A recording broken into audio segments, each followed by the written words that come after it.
Most important topic বিষয়টি খুব বেশি গুরুত্বপূর্ণ। একটু মনোযোগ সহকারে অবশ্যই শুনবেন। বিষয়টি হচ্ছে, আমরা বিভিন্ন সময় বিভিন্ন জায়গায় দেখি ইমাম নিয়োগ বিজ্ঞপ্তি। একজন ইমামকে নিয়োগের ক্ষেত্রে, একজন ইমামকে মসজিদে রাখার ক্ষেত্রে কি পরিমাণ শর্ত জুড়ে দেওয়া হচ্ছে, কি পরিমাণ শর্ত তার জন্য বেঁধে দেওয়া হচ্ছে। পোস্টারে লেখা থাকে, নিয়োগপত্রে লেখা থাকে, অবশ্যই আপনাকে 5 বছরের অভিজ্ঞতা সম্পন্ন হতে হবে, অবশ্যই আপনাকে ধার্মিক হতে হবে, সৎ চরিত্রবান হতে হবে, আপনাকে দিনদার হতে হবে, হাফেজ আলেম হইতে হবে। একাধিক শর্ত সেখানে জুড়ে দেওয়া থাকে। অথচ একজন মসজিদের ইমাম তো সর্বোচ্চ হলে, সব থেকে যদি বেশি হয়, 5000 মানুষের ইমাম। একজন মসজিদের ইমাম তো সব থেকে বেশি হলে 1 লক্ষ মানুষের ইমাম। এই 1 লক্ষ মানুষের একজন ইমামকে, 5000 মানুষের একজন ইমামকে নির্ধারণ করার জন্য আমরা কি পরিমাণ জাস্টিফাই করছি, কি পরিমাণ শর্ত তার জন্য জুড়ে দিচ্ছি।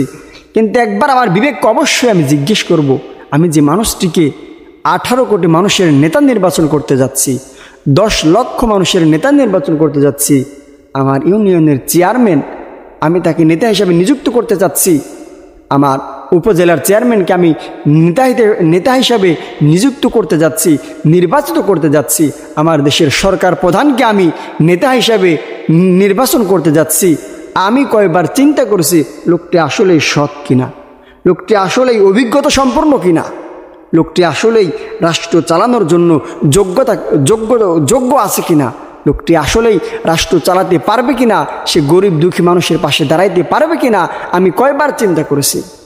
একজন মসজিদের ইমাম সর্বোচ্চ 2000, 5000, 10,000 মানুষের ইমামের ক্ষেত্রে যদি, 10,000 মানুষের নেতা নির্বাচন করার ক্ষেত্রে যদি যদি আমাকে এই পরিমাণ জাস্টিফায়ার পরীক্ষা করতে হয়, তাহলে অবশ্যই আমার বিবেককে জিজ্ঞেস করা দরকার, আমি যে মানুষটিকে 18 কোটি মানুষের নেতা নির্বাচন করতে যাচ্ছি, 10 কোটি 5 কোটি মানুষের নেতা নির্বাচন করতে যাচ্ছি, সেই মানুষকে আমাকে কি পরিমাণ জাস্টিফাই করার প্রয়োজন ছিল, কি পরিমাণ তাকে পরীক্ষা নিরীক্ষা করার দরকার ছিল।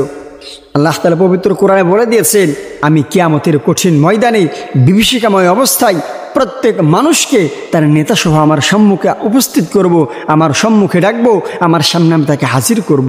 এজন্য আপনি অবশ্যই চিন্তা করবেন, আপনি কাকে নেতা নির্বাচন করতে যাচ্ছেন, কাকে আপনার জনপ্রার্থী হিসাবে নির্বাচন করতে যাচ্ছেন, অবশ্যই আমাকে দেখা দরকার।